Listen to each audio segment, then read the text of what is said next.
One of the things that I have been trying to understand for a long time is why some women are able to make real change and other women stay stuck in a vicious loop. And I'm not talking about lazy women. I'm not talking about women who don't care. I'm talking about women who are desperately miserable and trying everything. They look in the mirror and tear themselves to shreds. They carry this heaviness through every single day. They scroll social media, watching other women win, not to feel inspired, but to quietly confirm every terrible thing they already believe about themselves. They start strong, and then somehow they end back at square one. The weeks go by, the months go by, and it's exhausting in a way that is a really hard way to describe to anyone that hasn't lived it. And here's what I finally understood. It was never a plan problem. I have been the woman with the plan, the woman who started over every single Monday, the woman who knew exactly what she needed to do and couldn't figure out why she kept sabotaging it. The moment it cracked open for me wasn't a dramatic revelation, and it was quiet. It was realizing that every time I failed, I wasn't just failing at the goal, I was confirming something I already believed about myself. I was collecting evidence for a case I had been building against myself for years. I wasn't failing because I was under-disciplined. I was failing because some part of me believed that was exactly what I deserved. And the state of mind must be belief, not mere hope or wish. And so that's the gap between the women who change and the women who don't. And it's not intelligence, not willpower, not the right program.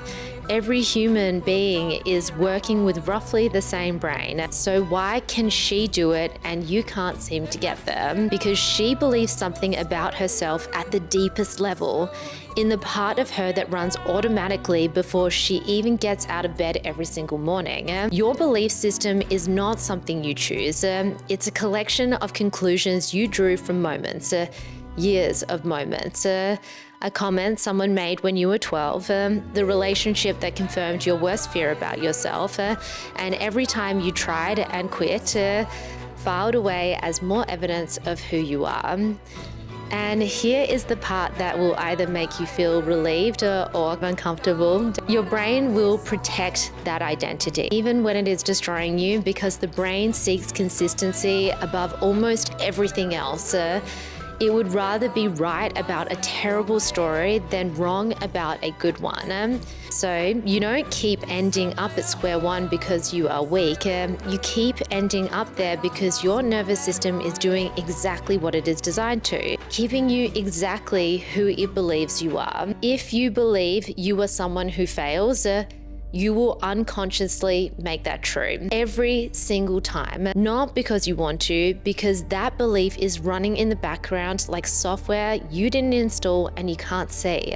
This is why looking in the mirror and hating what you see doesn't change you. It reinforces the very belief that is keeping you stuck. Every cruel thought you think about yourself is another vote for the old identity. You cannot hate yourself into becoming someone you love. It has never worked. It will never work. So what actually changes it? What is the moment that's going to change it than anything else? And it's not another plan. It's not more discipline, and it's not from trying harder or wanting it more. You got to go back to the conclusion. You have to find the moment you decided this was who you were, and you question whether that was actually true or not, or whether it was a frightened version of you trying to make sense of a painful moment. And this might be one moment or many moments, but you have to go back to be able to go forward. And then you find counter evidence, the times that you did follow through, the times that you were capable. And this is the most important part, that your brain buried the data because it didn't fit the story. You force it to look, then you build a new conclusion, specific, present tense, not who you want to be one day, who you are deciding to be right now.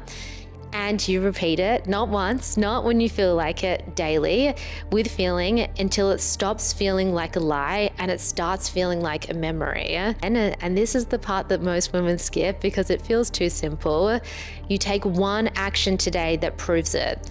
Small, non-negotiable, not because it will change everything, but because every time you do what you said you were going to do, you cast a vote for the new identity. and those votes accumulate, and slowly the evidence shifts, and the belief shifts with it. And that's the whole fucking game. The woman you want to be is not someone you are becoming. She is someone you are returning to. She was always there. She just got buried under years of evidence you collected that said otherwise. Real work is rebuilding the case for her. So when I was writing this all down, and I think it's important to have this little chat after what I said so that you can sit and apply it to your circumstances. It's really convenient in life that we focus on all of the bad things that have happened to us and we just focus on those bad things. And when we're thinking about our identity of who we are as a person and why we are the person that we are, it is so important that you identify that those things have happened and whatever has happened is a part of shaping who you are today, but it doesn't have to be the defining factor of who you become. And so we recognize that circumstance, and maybe when you were younger, I know for me personally, I can still remember the party that I went to where this guy told me that I looked pregnant in a dress and I looked fat, and that for me, that was my moment that I thought, I'm not good enough, I'm fat, I'm not worthy enough, and I carried that. And I carried it for so long. It built one of the fundamental core parts of my identity. And so I carried that for such a long period of time. And instead of looking at that circumstance, and looking at all of the most other amazing things that have happened in my life. How many times people have told me I look amazing, how many times people have told me that I look incredible in what I'm wearing, the compliments, every time I felt that I looked amazing, you hyperfixate on that one bad thing instead of all of the other good things. And so how convenient it is that you just use that and you wear it as a badge of honor, that you feel insecure in yourself because that person made yourself, and it's easy to play the victim than collect the evidence of all of the other things. And so what I would take from changing your belief system and fundamentally changing your belief system into becoming whoever you want to be in life is that you have to recognize that for you to become this future version of self, this vision, that you have to change your belief system, because you're gonna keep on self-sabotaging. You're going to keep on starting over from square one unless you actually do something to change what your thoughts are and what you believe and see in yourself. So if you see yourself as someone who is unorganized, if you see yourself as someone who can't stick to a meal plan, if you see yourself as someone who's a fat loser, if you see yourself as someone who is always going to be broke for the rest of your life, you quite simply will be that for the rest of your life unless you actively make a decision to A, look at the receipts that have been passed and use that to push back, but then further on to solidify it further, to get the receipts in the right now, take the action to prove it wrong. Me, not anymore.